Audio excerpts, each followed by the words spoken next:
رحمۃ اللہ علیہ فرماتے ہیں کہ بغداد شہر کے ایک چوک میں مزدور لینے گیا۔ اس طرح پیڑھی پہ مزدور بیچارے بیٹھا کرتے ہیں روزگار کے لیے، مزدوری کے لیے۔ وہ بزرگ فرماتے ہیں وہاں کافی مزدور بیٹھے تھے، میری ایک نوجوان پہ نظر پڑی، ایک مزدور پہ نظر پڑی جو انہی میں ہی بیٹھا تھا، لیکن مجھے اس کے چہرے پر عجیب سا نور نظر آیا، ایمان کا نور نظر آیا، عبادت کی روشنی نظر آئی اس کے چہرے پہ۔ لوگ تو پہلے مزدور بھی اس طرح کا رکھا کرتے تھے، لیکن آج ہم حکمران بھی پتہ نہیں کیسا چن لیتے ہیں۔ وہ بزرگ کہتے ہیں میں قریب گیا، میں نے کہا کہ بیٹے مزدوری کرو گے؟ کہا حضور والا بیٹھا ہی مزدوری کے لیے ہوں، بیٹھا ہی مزدوری کے لیے ہوں، کیوں نہیں کروں گا، حکم فرمائیے۔ کہا میرے گھر میں کام ہے۔ اس نوجوان نے کہا میں چلوں گا ضرور، لیکن میری کچھ شرطیں ہیں، میری کچھ شرطیں ہیں۔ اللہ اکبر۔ اس بزرگ نے فرمایا کہ آپ کی کیا شرطیں ہیں؟ کہا کہ حضور والا لوگ مزدوری کے ایک دن کے 4 دینار لیتے ہیں، میں 3 دینار لوں گا۔ کہا یہ پہلا مزدور ہے جو مزدوری کم بتا رہا ہے، جو اپنی اجرت کم لے رہا ہے۔ حضور والا دہاڑی کے باقی لوگ 4 دینار لیتے ہیں، میں 3 دوں گا۔ کہا مجھے آپ کی یہ شرط منظور ہے۔ دوسری میری شرط یہ ہے میں آپ کی مکمل بات مانوں گا اور سنوں گا، لیکن جب آذان ہو جائے گی میں آپ کی ایک بات بھی نہیں سنوں گا۔ آج مزدور کہتا ہے مجھے نماز پڑھنے کا ٹائم نہیں، میرے کپڑے صاف نہیں۔ میرے ساتھیوں، اگر بندہ رب کے ساتھ سچا ہو جائے، اپنے دل کو صاف کر لے، تو پھر یہ سارے بہانے ایسے بھاگ جاتے ہیں جیسے شیطان آذان کی آواز سن کے بھاگتا ہے۔ لیکن جب خود ہم اپنے اوپر شیطان کو اتنا مسلط کر لیتے ہیں، کبھی پھر کپڑے ناپاک ہیں، کبھی سر میں درد ہے، کبھی کیا معاملہ ہے، پھر اسی طرح نمازیں چھوٹتی رہتی ہیں۔ تو اس نوجوان نے کہا دوسری میری شرط یہ ہے کہ میں آپ کی ہر بات مانوں گا، لیکن جب آذان ہوگی آپ کی کوئی ایک بات بھی نہیں سنوں گا۔ بزرگوں نے کہا کہ مجھے یہ شرط منظور ہے۔ اور تیسری سی میری شرط یہ ہے، اس مزدور نے کہا میں آپ کا گھر کا ہر کام کروں گا جو آپ مجھے حکم دیں گے، لیکن میری شرط یہ ہے کہ آپ مجھ سے کوئی سوال نہیں کریں گے، کوئی سوال نہیں کریں گے۔ بزرگ نے کہا کہ میں ایک بات کہہ سکتا ہوں، یہ شرطیں تو مالکوں کی ہوتی ہیں، آپ تو نوکر ہو۔ کہا بس حضور والا بس میری یہ شرطیں ہیں، اگر مجھے کام پہ رکھنا ہے تو میری یہ شرطیں، ورنہ میں بیٹھا ہوں، اللہ رزق دینے والا ہے۔ کہا ٹھیک ہے مجھے یہ منظور ہے۔ وہ بزرگ فرماتے ہیں میں اس مزدور کو گھر لے آیا، جو گھر کا کام تھا میں نے سارا دن کا اس کو بتایا، لیکن اس نوجوان نے 2 گھنٹوں میں وہ کام کر دیا۔ پھر وہ فارغ ہوا، پھر میں نے اسے ایک اور کام لگا دیا، مٹی نکال کے اس نے بہر صحن میں رکھی، اتنے میں آذان ہوتی ہے۔ بزرگ فرماتے ہیں تو جیسے ہی آذان شروع ہوئی اس نے کدال اور گینتی پھینکی اور روانہ ہو گیا۔ تو بزرگ کہتے ہیں میرے بیٹے نے اسے کہا کہ یہ مٹی تو صاف کرتے جاؤ، بعد میں چلے جانا۔ کہا نہیں، میں نے تمہارے باپ سے شرط لگائی تھی جب آذان ہوگی تمہاری کوئی نہیں سنوں گا، آذان جب ہوگی تمہاری بات نہیں سنوں گا۔ اب میں اپنے رب کی طرف اس کی عبادت کے لیے جا رہا ہوں۔ وہ چلا گیا، نماز پڑھ کے جب واپس آیا دوپہر کا ٹائم ہو چکا تھا۔ بزرگ فرماتے ہیں میری زوجہ نے، میری بیوی نے کہا کہ کھانے کا ٹائم ہو رہا ہے، جا کے یہ کھانا اسے دے آئیے۔ بزرگ فرماتے ہیں میں نے کھانا اٹھایا اور اس نوجوان کے پاس گیا، اس نے معذرت کی کہ حضور والا میں روزے سے ہوں۔ اللہ اکبر۔ کبھی ہم اپنے گریبان کی طرف جھانکے ہیں۔ روزہ اس لیے نہیں رکھتے کہ ہمیں کام کرنے پڑتے ہیں، روزہ اس لیے نہیں رکھتے کہ مجھے ملازمت پہ بھی جانا ہے، بیٹا سارا دن سائے میں، کوئی گینتی بیلچا نہیں مارنا، بس نوکری ہے، سارا دن بیٹھ بیٹھ کے تھک جاتے ہیں، کیسے روزہ رکھیں گے؟ مزدور خود بہانے بنا رہا ہے کہ میں مزدوری کروں یا روزہ رکھوں، پیٹ پالوں یا روزہ رکھوں، یہ بھی تو مزدور تھے، یہ بھی تو مزدور تھے۔ اس رب کی طرف رجوع کر کے دیکھو، ساری آسانیاں وہ خود پیدا کرتا ہے۔ ایسے ایسے نوجوان بھی دیکھے کہ روڈ کے کاموں میں، یہ جون جولائی کے روزوں میں ایک ٹھیکیدار نے مجھے خود بتایا کہ ایک نوجوان تھا، مجھے پتہ چلا کہ یہ روزے سے، میں یہ سمجھ رہا تھا کہ رمضان کا مہینہ ہے، سارے مزدور ایسے بے روزہ ہوتے ہیں، لیکن وہ نوجوان روزے سے تھا۔ تو میں نے اس کے ہاتھ میں پائپ پکڑا دیا، میں نے کہا آپ صرف چھڑکاؤ کرتے رہو۔ اس نے کہا کہ نہیں، مجھ سے رعایت مت برتی ہے، میں نے روزہ آپ کے لیے نہیں رکھا، اللہ کی رضا کے لیے رکھا ہے۔ مجھ سے جو کام لینے میں کروں گا، اس لیے کہ میں اس کی اجرت لے رہا ہوں۔ میں نے رب کی رضا کے لیے روزہ رکھا ہے، آپ کے لیے نہیں رکھا۔ مجھ سے جو کام سخت لینا ہے میرے، جب ایمان تگڑا ہو، مضبوط ہو، تو پھر یہ راستے کی سختیاں کبھی حائل نہیں ہوتی۔ جب ایمان ہی کمزور ہو، پھر ساری یہ سختیاں کیا، تھوڑی تھوڑی ٹینشنیں بھی ہمیں عبادت سے دور کر دیتی ہیں۔ تو عزیزان محترم، اس نے کہا کہ حضور والا میں روزے سے ہوں۔ بزرگ کہتے ہیں میں چونک پڑا، ایسا متقی اور پرہیزگار نوجوان۔ پھر اسے میں نے اجازت دی، اگلے دن پھر میرے دل نے چاہا کہ کچھ کام رہتا تھا، میں اسی مزدور کو لینے گیا، اسی چوک پر۔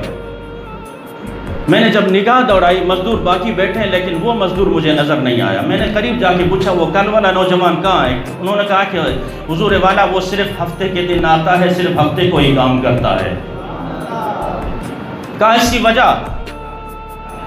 انہوں نے کہا وجہ یہ ہے، وہ کہتا ہے میں ہفتے میں 3 دینار کما لیتا ہوں جو میرے ایک ہفتے کے لیے کافی ہوتے ہیں۔ ہمارا نہ دولت سے پیٹ بھرا، نہ شہرت سے پیٹ بھرا۔ دولت کے ہم بھوکے، شہرت کے ہم بھوکے۔ اس کا مال کھا، اس کو پکڑ، اس کو چھوڑ، اس کو، یہ ساری باتیں میرے ساتھیوں۔ آج یہ بے چینی، بے سکونی، بد امنی کہ ہم ضرورت سے زیادہ مال کمانا چاہتے ہیں، ضرورت سے زیادہ ہماری سہولیات ہیں، ہماری آسائشیں ہیں، ہماری جو ہے نا ساری یہ چیزیں ہیں کہ ہمارے پاس یہ چیز بھی ہونی چاہیے۔ تو اس نے کہا 3 دینار وہ کماتا ہے اور وہ کہتا ہے یہ پورے ہفتے کے لیے میرے لیے کافی ہے، اب یہ اگلے ہفتے کو آئے گا۔ وہ بزرگ فرماتے ہیں میں نے پھر کسی اور مزدور کو نہیں چنا، میں نے کہا اسی مزدور سے ہی کام کراؤں گا۔ جب اگلا ہفتہ آیا، جب وہ چوک پر لینے گیا تو میں قریب ہوا اس نوجوان کے، میں نے کہا کہ مزدوری کرو گے؟ اس نے کہا ہاں حضور، بیٹھا ہی مزدوری کے لیے ہوں، لیکن میری شرطیں پتہ ہے نا؟ پھر اس نے دہرایا میری شرطیں پتہ ہے نا؟ کہا ہاں، پچھلے ہفتے کی تو بات ہے، مجھے تمہاری ساری شرطیں یاد ہیں، بالکل آپ کی شرطوں پر عمل کیا جائے گا۔ کچھ دن کہتے ہیں کام چلتا رہا، پھر 3 ہفتے بعد جب میں ہفتے کے دن اس مزدور کو لینے گیا، میں نے پھر اس مزدور کو ہفتے والے دن نہیں پایا۔ میں نے پوچھا نوجوانوں سے، مزدوروں سے کہ یہ کہاں گیا؟ انہوں نے کہا کہ حضور والا وہ سخت بیمار ہے۔ کہا کہ میں پھر اس سے ملنا چاہتا ہوں۔ فرمایا کہ آپ اگر ملنا چاہتے ہیں، بغداد شہر کا جو قبرستان ہے اس کے بالکل پیچھے جو کچی بستی ہے وہاں پر اس کی جھونپڑی ہے، وہاں اس کا ایک کچا کمرہ ہے، جا کے وہاں ملاقات کر لیجیے۔ بزرگ فرماتے ہیں میں روانہ ہوا، قبرستان پہنچا، پھر آگے جا کے دیکھا واقعی ایک کچا سا کمرہ بنا ہوا۔ میں نے دروازے پہ دستک دی، جیسے ہی دستک دی تو اندر سے آواز آتی ہے بزرگ دروازہ کھلا ہے، اندر تشریف لائیے۔ میں جب اندر داخل ہوا، میں نے کہا نوجوان تو نے مجھے کیسے پہچان لیا؟ تو نے مجھے کیسے پہچان لیا؟ نام لے کے کہا کہ حضرت اندر آ جائیے، آپ کو کیا پتا میں باہر کھڑا ہوں؟ کہا حضور والا غریبوں کا حال کون پوچھنے آتا ہے؟ میں سمجھ گیا یہی بزرگ ہیں جو میرا حال پوچھنے آئے ہیں، اور کوئی نہیں ہو سکتا، اس لیے میں نے آپ کو کہا کہ اندر آ جائیے۔ بزرگ فرماتے ہیں میں قریب ہوا، اس نے کہا کہ میرے پاس یہ چند پیسے ہیں، کچھ رقم ہے، یہ آپ اپنے ساتھ رکھ لیجئے۔ اور اس نے ایک انگوٹھی اتاری، بزرگ فرماتے ہیں مجھے دی، کہا کہ حضور آج رات میرا انتقال ہو جائے گا، اور میری کچھ وصیتیں، میری کچھ عرض ہے کہ یہ پیسے آپ اپنے پاس رکھ لیں جتنے بھی ہیں، اور یہ جو انگوٹھی ہے یہ آپ نے جا کے خلیفہ ہارون رشید کو دینی ہے۔ اور ایک عرض کروں کہ ہارون رشید آپ سے ملے گا نہیں، لیکن اس سے کہنا کہ تمہاری ایک امانت میرے پاس ہے، تمہاری ایک امانت میرے پاس ہے، پھر وہ تو آپ کو ٹائم دے گا، اس سے مل کے پھر یہ میری امانت اس کو دینا۔ بزرگ فرماتے ہیں پھر میں قریب ہو کے میں نے کہا کہ اپنا نام تو بتا دو. اس دن بھی نہیں بتایا, آج تو بتا دو. کہا حضور والا ٹائم بہت کم ہے. نوجوانوں, شاید ہم یہ سمجھتے ہیں کہ کسی دوست کے پاس کسی محفل میں نہیں ہے تو وہ ناراض ہو جائے گا, اور ہم ایک ٹائمنگ بنا لیتے ہیں کہ روز اس کے پاس اس محفل میں, اس گیدرنگ میں ضرور جانا ہے. کبھی اپنے رب کے پاس بھی ٹائم نکال کے آ جائیے. پورے دن میں 24 گھنٹے میں اپنے رب کو یاد کرنے کے لیے کوئی ایسا ٹائم نکالیے کہ اکیلے تنہا اپنے رب کو اپنے ہی دکھڑے سنائیے. پھر دیکھیں کہ رب کیسے مہربان ہوتا ہے. یہ در در کے پاس جا کے نا, لوگوں کے پاس جا کے اپنے غم, وہ آپ کا مذاق اڑائیں گے. آپ جب چلے گئے نا وہ آپ کا مذاق اڑائیں گے. یہ ہے تو بیکاری, یہ ہے ہی بھیک مانگنے والا. کسی کو مت سنائیے, دکھڑے اپنے رب کو سنائیے. تو اس نے کہا کہ حضور والا ٹائم بہت کم ہے, میں رات کو انتقال کر جاؤں گا. آپ سے گزارش یہ ہے کہ مجھے چھوڑ دیجئے. میں نے بہت ہی زیادہ اپنے گناہوں کی لمبی ایک داستان ہے, معافی مانگنی, اپنے رب کو منانا ہے, اپنے رب کو منانا ہے, لہٰذا مجھے چھوڑ دیجئے اپنے حال پہ. بزرگ فرماتے ہیں میں چھوڑ کے چلا آیا. اس نے کہا کہ رات میرا انتقال ہو جائے گا, لیکن اس کی باتوں نے, بزرگ فرماتے ہیں, سارے رات مجھے سونے نہیں دیا. کبھی اس کروٹ کبھی اس کروٹ. جب صبح ہوتی ہے فوراً میں گیا اس کے دروازے پر. میں نے جیسے ہی ہاتھ رکھا تو دروازہ کھلا تھا, کھل گیا, اندر داخل ہوا. خوشبو نے میرا استقبال کیا, خوشبو نے میرا استقبال کیا. دیکھا کہ واقعی چہرے پہ کپڑا ڈلا ہے. چہرے سے جب کپڑا ہٹایا تو نورانی چہرہ تھا, آنکھیں بند تھی, اس کی روح پرواز کر چکی تھی. اکھاں جدوں میٹیاں زمانہ مینوں روے گا, اکھاں جدوں میٹیاں زمانہ مینوں روے گا, اپنا تے اپنا بیگانہ مینوں روے گا. بزرگ فرماتے ہیں میں 2 بندے اپنے ساتھ لے گیا تھا اس کا جنازہ پڑھاؤں گا, لیکن میں نے آنن فانن دیکھا کہ ہزاروں کا مجمع لگ گیا اس نوجوان کا جنازہ پڑھنے کے لیے. کچھ لوگ ہوتے ہیں نا اپنے آپ کو ساری زندگی چھپاتے ہیں. شاید ہم سمجھتے ہیں وہ ہے ہی گناہ گار, ہے ہی بدکار, لیکن وہ اللہ کو بہت پیارے ہوتے ہیں, بہت پیارے ہوتے ہیں وہ اللہ کے.